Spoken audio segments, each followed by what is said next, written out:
యోహాను సువార్త 18వ అధ్యాయం. యేసు ఈ మాటలు చెప్పి తన శిష్యులతో కూడా కెద్రోను వాగు దాటిపోయెను. అక్కడ ఒక తోట ఉండెను. దానిలోనికి ఆయన తన శిష్యులతో కూడా వెళ్ళెను. యేసు తన శిష్యులతో పలుమారు అక్కడికి వెళ్ళుచుండు వాడు గనుక ఆయనను అప్పగించి యూదాకును ఆ స్థలము తెలిసి ఉండెను. కావున యూదా సైనికులను, ప్రధాన యాజకులు, పరిసయ్యులు పంపిన బంట్రోతులను వెంటబెట్టుకుని దివిటీలతోనూ దీపములతోనూ ఆయుధములతోనూ అక్కడికి వచ్చెను. యేసు తనకు సంభవింపబోవునవన్నీ ఎరిగిన వాడే వారి యొద్దకు వెళ్లి, మీరెవని వెతుకుచున్నారని వారిని అడిగారు. వారు నజరేయుడైన యేసునని ఆయనకు ఉత్తరమియగా, యేసు ఆయనను నేనే అని వారితో చెప్పెను.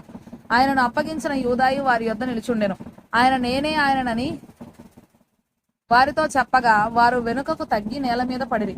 మరలా ఆయన, మీరు ఎవరిని వెతుకుచున్నారని వారిని అడిగాను. అందుకు వారు నజరేయుడైన యేసునని చెప్పగా, యేసు వారితో, నేనే ఆయననని మీతో చెప్పితిని గనుక మీరు నన్ను వెతుకుచున్న ఎడల వీరిని పోనీయుడని చెప్పెను. నీవు నాకు అనుగ్రహించిన వారిలో ఒకరినైనను నేను పోగొట్టుకొనలేదని ఆయన చెప్పిన మాట నెరవేరునట్లు ఇలాగూ చెప్పెను. సీమోను పేతురు వద్ద కత్తి ఉండినందున అతడు దానిని దూసి ప్రధాన యాజకుని దాసుని కొట్టి అతని కుడి చెవి తెగ నరికెను. ఆ దాసుని పేరు మల్కు. యేసు కత్తి వరలో ఉంచుము, తండ్రి నాకు అనుగ్రహించిన గిన్నెలోనిది నేను త్రాగకుందునా అని పేతురుతో అనెను. అంతట సైనికులను, సహస్రాధిపతియు, యూదుల బంట్రోతులను యేసును పట్టుకొని ఆయనను బంధించి మొదట అన్న యొద్దకు ఆయనను తీసుకొని పోయిరి. అతడు ఆ సంవత్సరం ప్రధాన యాజకుడైన కయపకు మామ. కయప ఒక మనుష్యుడు, ప్రజల కొరకు చనిపోవుట ప్రయోజనకరమని యూదులకు ఆలోచన చెప్పినవాడు. సీమోను పేతురును మరి ఒక శిష్యుడును యేసు వెంబడి పోచుండిరి. ఆ శిష్యుడు ప్రధాన యాజకునికి నలవైన వాడు గనుక అతడు ప్రధాన యాజకుని ఇంటి ముంగిటిలోనికి యేసుతో కూడా వెళ్ళెను. పేతురు ద్వారం వద్ద బయట నిలిచుండెను గనుక ప్రధాన యాజకునికి నలవైన ఆ శిష్యుడు బయటికి వచ్చి ద్వారపాలకురాలితో మాటలాడి పేతురును లోపలికి తోడుకొని పోయిన. ద్వారం వద్ద కావలి ఉన్న ఒక చిన్నది పేతురుతో, నీవును ఈ మనుషుని శిష్యులలో ఒకడువు కావా అని చెప్పగా అతడు కాననెను. అప్పుడు చలివేయుచున్నందున దాసులను, బంట్రోతులను మంట వేసి చలి కాచుకొనుచు నిలుచుండగా పేతురును వారితో నిలవబడి చలి కాచుకొనుచుండెను. ప్రధాన యాజకుడు ఆయన శిష్యులను గూర్చి, ఆయన బోధను గూర్చి యేసును అడుగగా, యేసు, నేను బాహాటముగా లోకము ఎదుట మాటలాడితని, యూదులందరూ కూడి వచ్చు సమాజ మందిరములలోను దేవాలయములోను ఎల్లప్పుడూ బోధించితిని. రహస్యముగా నేనేమీ మాటలాడలేదు. నీవు నన్ను అడుగనేలా, నేను వారికి ఏమి బోధించినది విన్నవారిని అడుగుము. ఇదిగో నేను చెప్పినది వీరెరుగుదురని అతనితో చెప్పెను. ఆయన ఈ మాటలు చెప్పినప్పుడు దగ్గర నిలిచి ఉన్న బంట్రోతులలో ఒకడు ప్రధాన యాజకునికి ఇలాగూ ఉత్తరమిచ్చుచున్నావా అని చెప్పి యేసును అరచేతులతో కొట్టెను. అందుకు యేసు, నేను కాని మాట ఆడిన ఎడల ఆ కాని మాట ఏదో చెప్పుము, మంచి మాట ఆడిన ఎడల నన్నేల కొట్టుచున్నావనెను.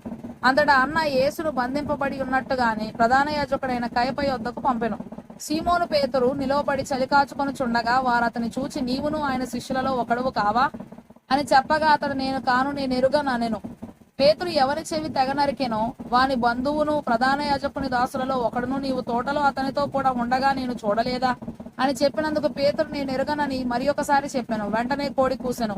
వారు కయప యొద్ద నుండి అధికార మందిరమునకు యేసును తీసుకొని పోయిరి. అప్పుడు ఉదయం ఆయను గనుక వారు మైల పడకుండా పస్కాను భుజింపవలనని అధికార మందిరములోనికి వెళ్ళలేదు. కావున పిలాతు బయట ఉన్న వారి యొద్దకు వచ్చి, ఈ మనుషుని మీద మీరు ఏ నేరం మోపుచున్నారా అనెను. అందుకు వారు, వీడు దుర్మార్గుడు కాని ఎడల వీరిని నీకు అప్పగించి ఉండమని అతనితో చెప్పిరి. పిలాతు, మీరు అతన్ని తీసుకొని పోయి మీ ధర్మశాస్త్రం చొప్పున అతనికి తీర్పు తీర్చుడనగా, యూదులు ఎవనికి మరణశిక్ష విధించుటకు మాకు అధికారం లేదని అతనితో చెప్పిరి. అందువలన యేసు తాను ఎట్టి మరణం పొందబోవునో దానిని సూచించి చెప్పిన మాట నెరవేరెను. పిలాతు తిరిగి అధికార మందిరంలో ప్రవేశించి యేసును పిలిపించి, యూదుల రాజువు నీవేనా అని ఆయనను అడగగా, యేసు, నీ అంతట నీవే ఈ మాట అనుచున్నావా, లేక ఇతరులు నీతో నన్ను గూర్చి చెప్పిరా అని అడిగాను. అందుకు పిలాతు, నేను యూదుడనా ఏమి?